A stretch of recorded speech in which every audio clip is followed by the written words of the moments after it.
ख्याल आएगा ना। अच्छा मैं बताऊं, मैं तुमसे पूछता हूँ, पासवान का लीडर कौन? बोलो। रोटी नहीं खाए, दोपहर खाना नहीं खाया? ये बोलो, कौन है पासवान का लीडर? यादव का लीडर, कुर्मी का लीडर, सबका लीडर, माझी का लीडर, सबका लीडर मालूम है ना? अवैसी साहब को हैदराबाद में रहने दो, अब मुझको भी छोड़ दो। अब बोलो तुम्हारा लीडर कौन? उनको छोड़ के बोलो। अगर उनको छोड़ दो, हिमालय के लोगों को छोड़ दो, तो चौराहे के बच्चे का जो हाल है वही हाल हमको है। सबका लीडर मालूम है, मुझे अपना लीडर मालूम है। एक औरत जिनके 12 साल तक, सुनो, 12 साल तक अगर किसी बहन को बच्चा नहीं हुआ, अब 12 साल के बाद काला कलोटा ही बच्चा हुआ, और बच्चा नहीं हुआ तो आंगन के बच्चे को गोद में लेती है कि नहीं? कुत्ता और बिलाई के बच्चे को गोद में लेती है कि नहीं लेती है? लेकिन अगर 12 साल के बाद अपना बच्चा पैदा हो, तो लोग वो बहन अपने बच्चे को चूमेगी कि गैरों के बच्चों को लोगी? बच्चे को नहीं जानो।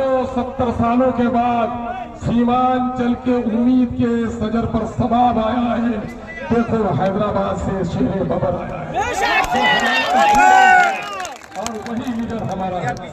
देखो आप लोगों ने एमआईएम को वोट दिया, मेरे वस्ताद है जनाब तस्लीमुद्दीन साहब, मुझे टिकट उसने दिया था। हम लोग टिकट फाइनल कर रहे थे, उसी वक्त चच्ची का फोन गया शहनवाज की माँ का कि बेटा तुम्हारे चचा ने तुमको टिकट दिया था, आज तुम्हारे पास टिकट है तो मेरे शहनवाज को नहीं दोगे? सबसे नाकारा बेटा माँ का सबसे प्यारा होता है।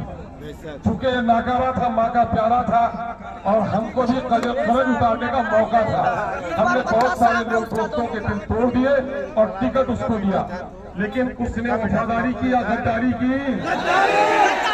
हमारा ये कार्रवाई इंसाफ, दिल्ली और पटना की सरकार जो बेईमान है उसके खिलाफ भी इंसाफ चाहिए कि नहीं चाहिए?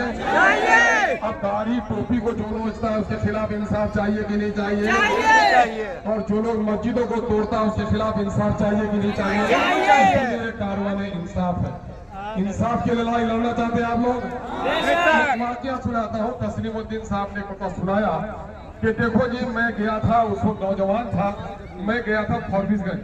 उस जमाने में बीड़ी कंपनी का नाच होता था, सुना था ना पहले?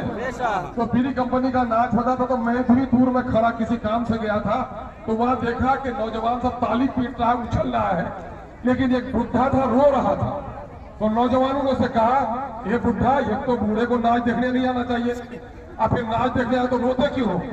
तो उसने कहा, बेटा मैं नाच देखने नहीं आया, वो जो मंच पे लड़की बन के नाच रहा है मैं उसका बाप हूँ, मैं अपने मुकद्दर पे रोता हूँ कि मैंने बेटा पैदा किया था, ये लड़की बनकर नाच रहा है। मैं समझता हूँ आज वो बूढ़ा बाप ही नहीं, पूरे चौकी की आवाम इस बात पर रो रही है कि हमने उसको वफादार समझकर एमआईएम का झंडा दिया था, गद्दारों की जमात में खड़ा हो गया है। इस गद्दार से बदला लेना है कि नहीं है? लेने का वक्त आ गया है। इन सारे जालिमों के खिलाफ हम लोग ने नारा दिया है। नारा बुलंद करोगे? चौकी के लोग हम लोग जानते हैं जवामर्द है और आवाज में इनकी तेजी है, तो मैं नारा लगाता हूँ, जुमले दोहराओगे, फिर मैं अवश्य साथ तक कराऊंगा। जल्दी नारा दोहराओगे तो मैं बढ़ाऊंगा, नहीं तो अगर कमजोर नारा होगा तो शाम तक नहीं। सबने दिया है हमको चोट, सबने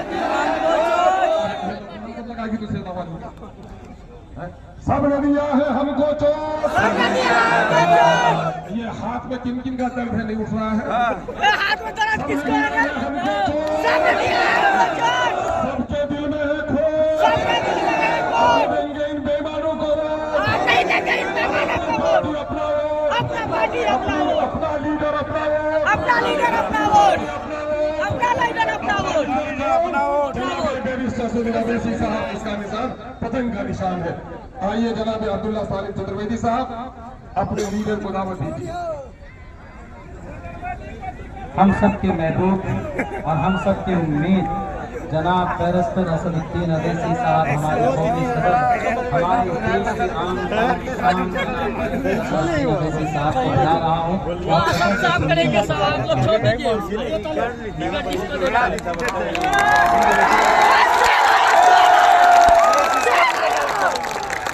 पार्टी को देखिए